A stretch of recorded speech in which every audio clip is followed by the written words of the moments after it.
morning.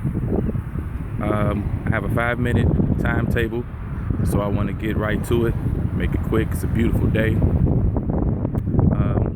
I'll just jump right into my points. It's 5 points, but I'll start off by saying I want to congratulate the Golden State Warriors for winning the World Championship. With that being said, we go right into it. First point being, they're an engineered dynasty.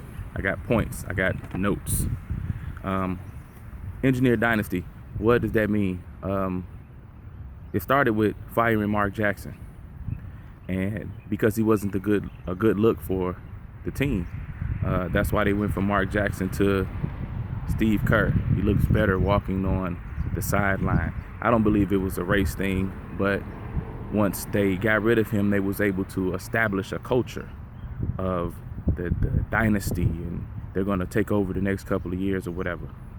I heard all the rhetoric when they was talking about if they win, it'll be the first time in 40 years and this and that.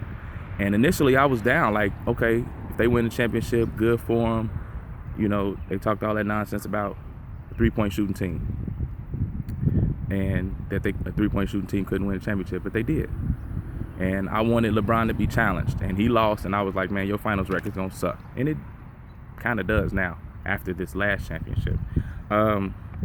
They had to do it to prove they weren't overrated, and they won the championship, and I was cool with it. But then, like 15 seconds after they won the championship, 2015, it was like they're a dynasty. I was like, y'all won one championship, so cut the crap.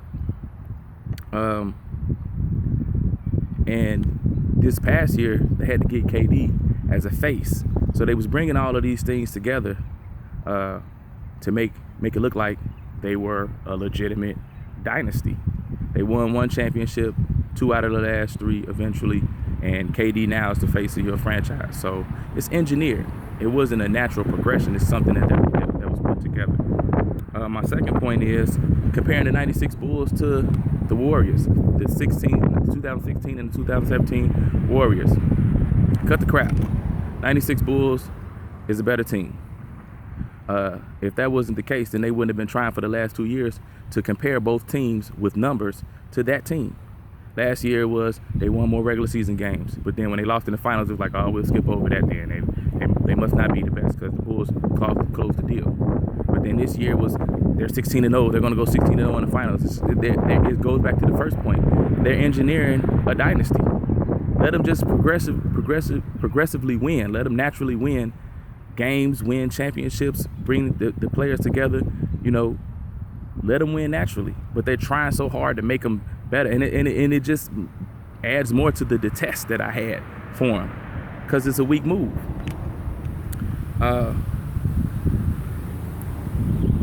There's no comparison. They spent the last 2 years trying to legitimize it, like I said, with their numbers, and they couldn't. And they're not going to be considered a dynasty also because Michael Jordan played on the 96 Bulls. Call it what you want to, but they're not going to be better. My third point is KD leaving OKC. That's a real quick one. It was a soft move. Why would you leave your squad that was that close to beating your quote-unquote rival to go and join a rival? It's soft, man. You call it what you want to. I seen KD play. I don't think that he wanted the challenge. He jumped past it.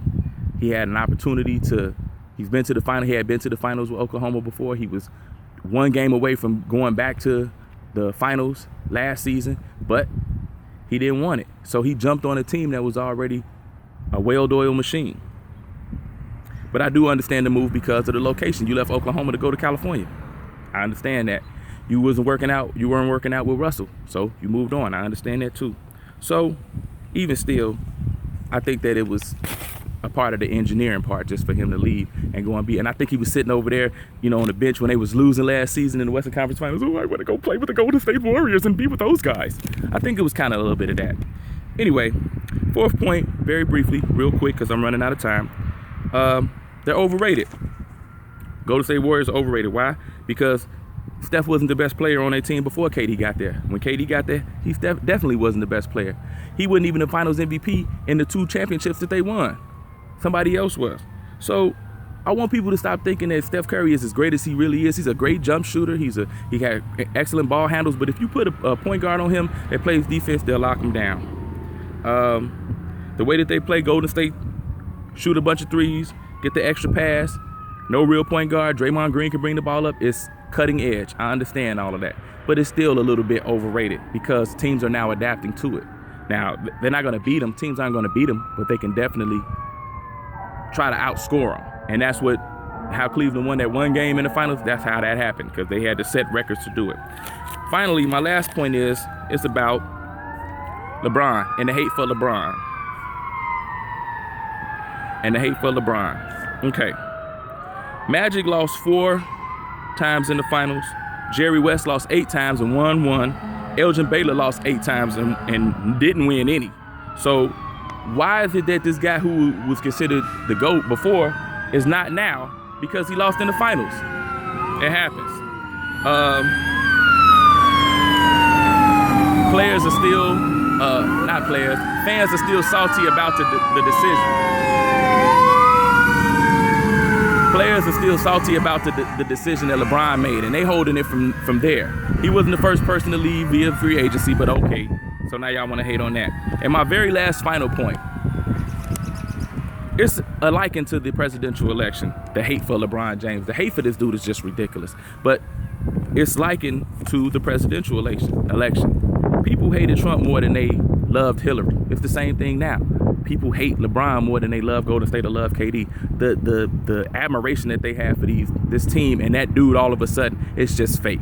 So stop being phony, man. Stop being bandwagon fans. Just be real with it. And quit trying to act like this team wasn't put together and engineered and it's not a natural progression. That's all I have to say. Peace out. I went to 7 minutes. Y'all have a good day. Peace.